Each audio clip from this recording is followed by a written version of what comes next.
ఈ ఉదయమున నీవు ఎవ్వరినీ కలుసుకొనక ముందు ప్రభువును కలుసుకో.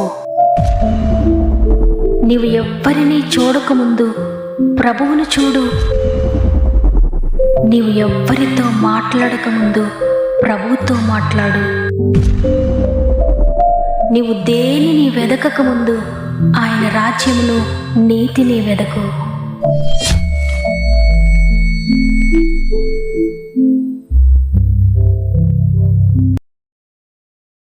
Praise the lord. ప్రభు నామంలో మీ అందరికీ నా యొక్క శుభాలు తెలియజేస్తూ మరి ఒకసారి గాడ్ ఫస్ట్ అనే వాగ్దాన కార్యక్రమానికి మిమ్మల్ని అందరినీ ప్రేమతో ఆహ్వానిస్తూ ఉన్నాను. ఎలా ఉన్నారు ప్రియ దేవుని బిడ్డలారా? దేవుని అత్యంత కృపను బట్టి, ఆయన దయను బట్టి మీరు మీ కుటుంబాలు బాగున్నారని, మీ పరిస్థితులన్నిటిలో దేవుడు మీకు సహాయకుడిగా ఉండి నడిపిస్తున్నారని నమ్ముతున్నాను. ప్రతిరోజు ఉదయాన్నే మొదటి సమయాన్ని ప్రభువుకిస్తూ ప్రార్థనతో, వాక్యముతో మీ దినమును ప్రారంభిస్తున్నారని, దేవుడు అనుగ్రహిస్తున్న ఈ మాటలు మిమ్మల్ని ఆత్మీయంగా బలపరుస్తున్నాయని నమ్ముతున్నాను. ఎందుకంటే ఈ భయంకరమైన లోకంలో మనుషుల మాటలు మనల్ని బాధపరుస్తే, మనల్ని హర్ట్ చేస్తాయి, మన గుండెను గాయపరుస్తాయి కత్తిపోటులా. కానీ దేవుని మాట మాత్రమే నమ్మదగినది, మనల్ని ఆదరించేది. కాబట్టి ఆయన వాక్కును తీసుకొని మీ దినమును ప్రారంభించండి. మీరు ప్రారంభించే ప్రతి పనిలో దేవుడు మీకు తోడుగా ఉంటారు. ఆయన వాక్కు మిమ్మల్ని బలపరుస్తుంది, మిమ్మల్ని నడిపిస్తుంది. మీరు ఇంకెవరికైనా ప్రేయర్ రిక్వెస్ట్ ఉంటే తప్పకుండా కామెంట్ ద్వారా నాకు తెలియచేయండి. మీ అందరి కొరకు ప్రార్థిస్తున్నాము, దేవుని చేతులకు అప్పగిస్తున్నాను. ఆయన చేతుల్లో మీరున్నారు. మన ఆత్మీయ కుటుంబం అంతా కూడా మీ కొరకు ప్రార్థిస్తున్నారు. మీరు కూడా కామెంట్స్ అన్నీ చదవండి. మీ అనుదిన ప్రార్థనలో అందరి కొరకు ప్రార్థించండి. వాక్యం చివరిలో మనందరం కూడా కలిసి ఏక మనస్సుతో అందరి కొరకు ప్రార్థన చేద్దాం. దేవుని శక్తిని, దేవుని సహాయాన్ని పొందుకుందాం. సమస్త మహిమ, ఘనత, ప్రభావములు దేవునికే చెల్లునుగాక. ఈరోజు దేవుని వాగ్దానం 2వ రాజుల గ్రంథము 3వ అధ్యాయము 17వ వచనము. యెహోవా సెలవిచ్చినదేమనగా, గాలియే గాని వర్షమే గాని రాకపోయినను మీరును మీ మందలును మీ పశువులను త్రాగుటకు ఈ లోయ నీళ్లతో నిండును. ఆమేన్. ఎంత అద్భుతకరమైన భరోసాను ప్రభు మనకి ఇస్తున్నారు ఈరోజు. మన ప్రభు శూన్యంలో సృష్టిని చేసే ప్రభు. అక్కడ ఏ పదార్థం లేకపోయినా ఆయన వాక్కు సృష్టిని చేస్తుంది, సృష్టిస్తుంది. ఆ విషయాన్ని దేవుడు ఈరోజు మరలా మనతో మాట్లాడుతున్నారు. అక్కడ గాలి లేకపోయినా, వర్షం లేకపోయినా మీ మందలు, మీ పశువులు త్రాగడానికి నీళ్లు మాత్రం ఉంటాయి. లోయ నీళ్లతో నింపబడుతుంది.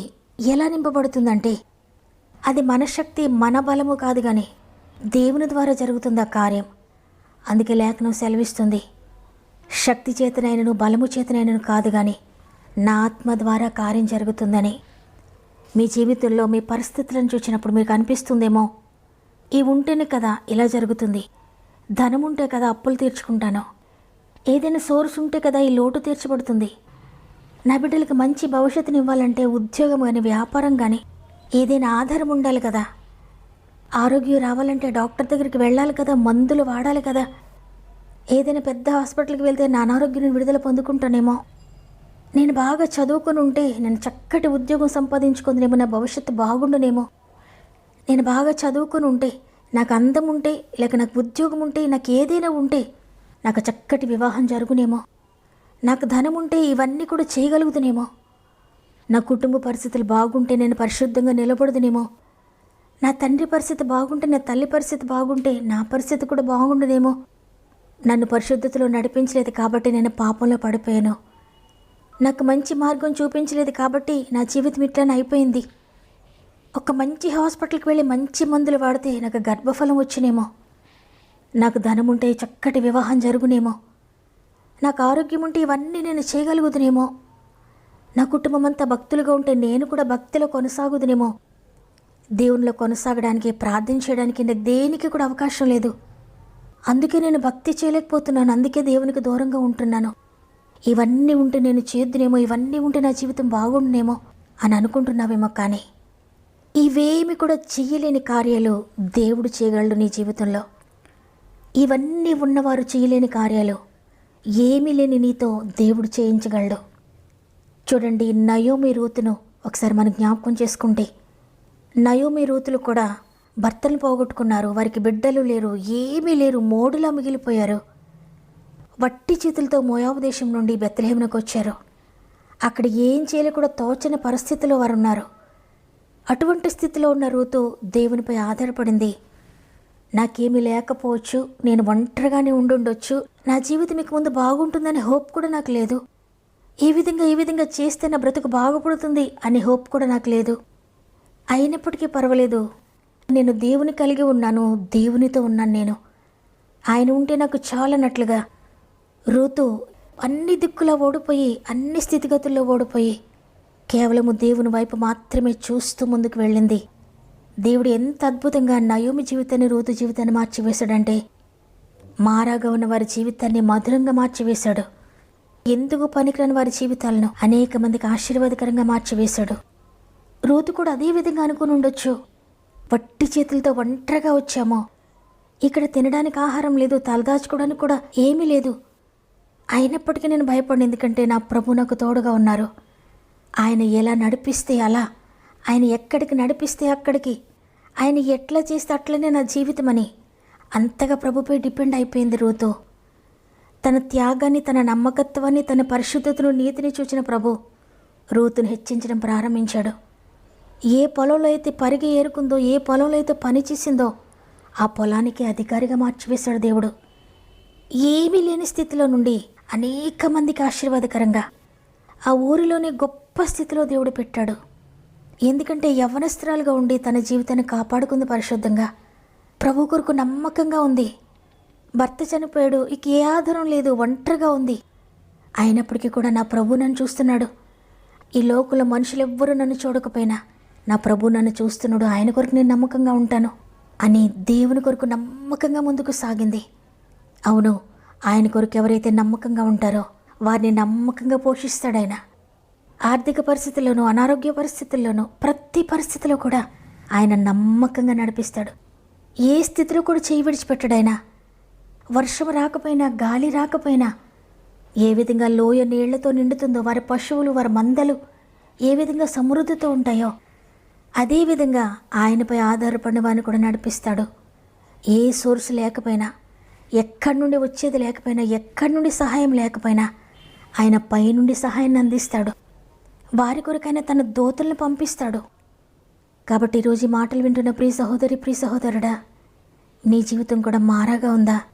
నీ జీవితం కూడా ఓడిపోయిన స్థితిలో ఉందా? నీవు కూడా ఒంటరి స్థితిలో ఉన్నావా? ఎటువైపు నుండి రక్షణ లేదు, ఎటువైపు నుండి స్వస్థత లేదు, నలుదిక్కులు నలిగిపోతున్నాను, ఎటు చూచినా నేను ఓడిపోయిన స్థితిలోనే ఉన్నాను అని దుఃఖపడుతున్నావా?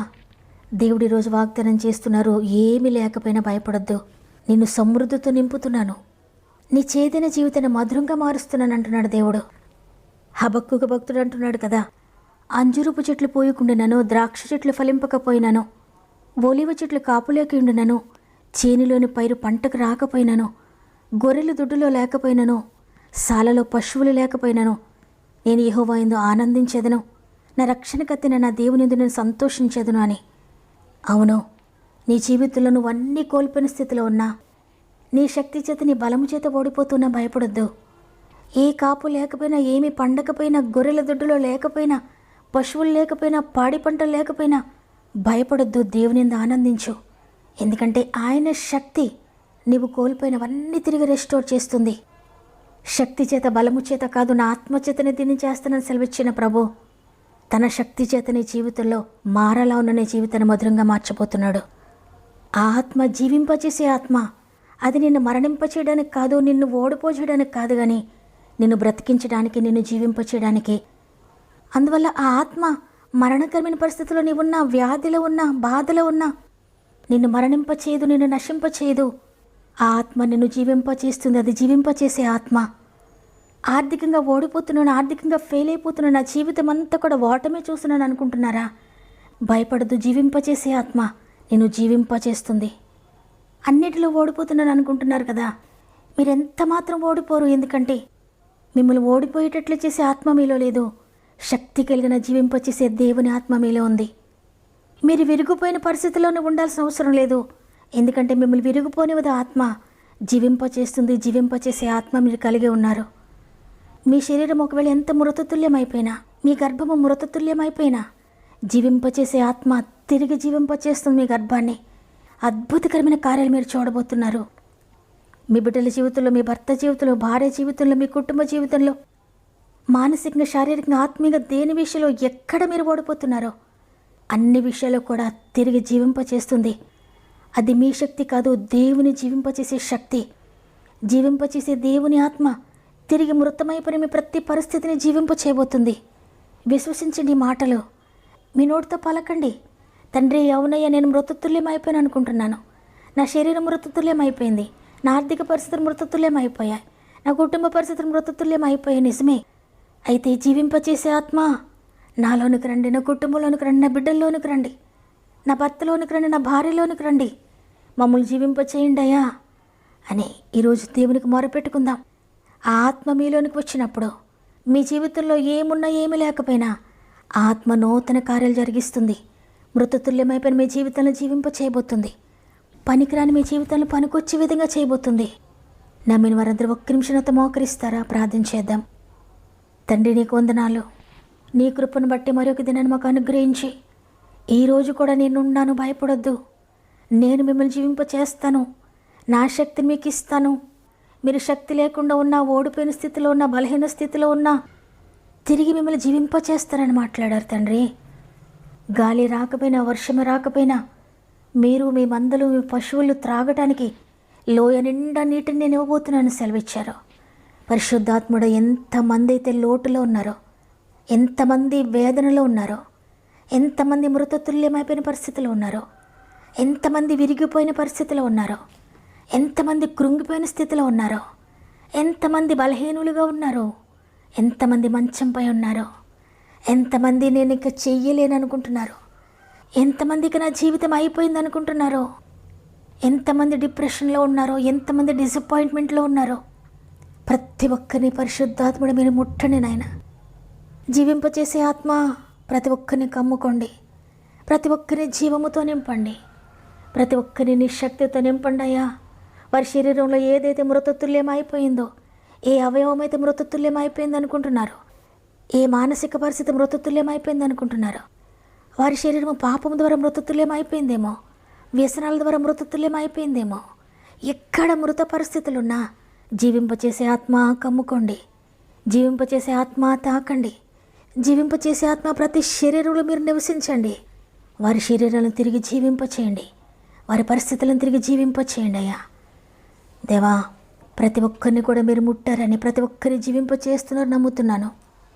మరి ముఖ్యంగా తండ్రి, ఎంతోమంది బిడ్డల సమస్యలు, శోధనలు ఉండి, కన్నీటి పరిస్థితిలో ఉండి, దేవా నాకు సహాయం చేయండి, మీరు తప్ప నాకు వేరే ఆశ్రయం లేదయ్యని ఇక ఎక్కడి నుండి సహాయం లేక కామెంట్ రూపంలో వారిని సహాయతం తెలియజేస్తున్నారయ్యా. ప్రతి ఒక్కరికి సహాయకుడిగా ఉండండి. వారి సమస్యలు ఎన్నో ఉన్నాయి, వాటన్నిటి మీద యేసు రక్తాన్ని ప్రోక్షిస్తున్నాను. అన్ని సమస్యలను విడుదల పొందుకుందురుగా యేసునామములో. ప్రతి సమస్య యేసు మీరు తీసుకుంటున్నందుకు, మీరు ప్రతి ఒక్కరిని బాగు చేస్తున్నందుకు, ప్రతి విషయంలో తిరిగి అద్భుతం జరిగిస్తున్నందుకు వందనాలు చెల్లిస్తున్నానయ్యా. ఈ దినం ప్రారంభిస్తూ ఉండగా ఈరోజంతా మా ఆత్మీయ కుటుంబం అంతటికీ తోడేయండి. వారు చేసే ప్రతి ప్రయత్నమును ఆశీర్వదించి ముందుకు నడిపిస్తారని యేసయ్య పరిశుద్ధమైన నామములో అడిగి వేడుకొంచున్నాను తండ్రి. ఆమెన్. ఇక నా జీవితం అయిపోయింది, ఇక నా జీవితంలో ఏ హోప్ లేదు, అన్ని విషయాలు మూతపడిపోయాయి, అన్నిటినీ కోల్పోయిన నేను నిత్యంలో ఉన్న ప్రియ దేవుని బిడ్డలారా, ఏ సోర్స్ లేకపోయినా, ఏది లేకపోయినా దేవుడు తన శక్తి చేత నీ జీవితంలో కార్యం జరిగించబోతున్నారు. విశ్వసించండి. నమ్మిన వారందరూ ఆమెనని చెప్పండి. లైక్ చేయడం, షేర్ చేయడం మర్చిపోకండి. దేవుని చిత్తమైతే తిరిగి రేపు అందరం కలిసి ఆయనను స్తుతిందాం. అంతవరకు ప్రభు మీకు, మీ కుటుంబాలకు తోడేండి నడిపించును గాక.